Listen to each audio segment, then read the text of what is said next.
अब हम next question solve कर लेते हैं। हमारे सामने इक्वेशन गिवन है, करंट रेशो है 3:1, हम इसको कह सकते हैं। मतलब क्विक एसेट्स तो है 3 और लिक्विड एसेट है 1, तो इसको हम कह सकते हैं कि क्विक रेशो 3:1 गिवन है। आगे देखिए, करंट एसेट्स हैं 2,50,000 और हमारे पास इन्वेंट्री गिवन है 40,000। इन तीनों की हेल्प से हमें करंट लायबिलिटीज का अमाउंट फाइंड आउट करना है।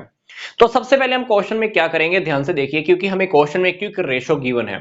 अगर मैं क्विक रेशो की जगह यहां पर ये रख भी लूं तो मेरे पास ना तो लिक्विड एसेट्स है ना मेरे पास करंट लायबिलिटीज है, क्योंकि करंट लायबिलिटीज तो मुझे वैसे भी लास्ट में फाइंड आउट करना ही है।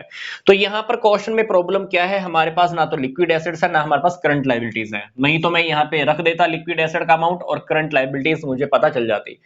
अब प्रॉब्लम कहां पर है कि अगर हमें लिक्विड एसेट्स का अमाउंट पता चल जाए तो यहां से करंट लायबिलिटीज हम फाइंड आउट कर सकते हैं। अब लिक्विड एसेट्स फाइंड आउट करने के लिए हमारे पास कुछ सिग्नल्स दिए हुए हैं, क्या, ध्यान से देखिए। करंट एसेट्स में से अगर मैं इन्वेंट्री को माइनस कर देता हूं, करंट एसेट्स में से अगर मैं इन्वेंट्री को माइनस कर देता हूं तो क्या बच जाता है, लिक्विड एसेट्स। यस, तो लिक्विड एसेट्स का अमाउंट हमारे पास यहां पर आसानी से आ जाएगा, दैट इज 2,10,000। करंट लायबिलिटीज हमें गिवन नहीं है, हमें फाइंड आउट करनी है।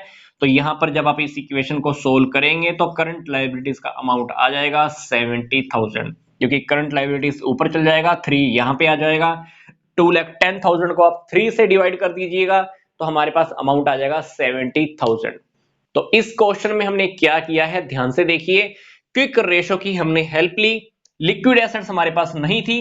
लिक्विड एसेट्स फाइंड आउट करने के लिए मैंने क्या किया, करंट एसेट्स में से इन्वेंट्री को माइनस कर दिया, 250 में से 40 को माइनस कर दिया तो मेरे पास क्या आ गया, लिक्विड एसेट। लिक्विड एसेट को मैंने जैसे ही पुट किया, करंट लायबिलिटीज का अमाउंट मैंने फाइंड आउट कर लिया, दैट इज 70,000।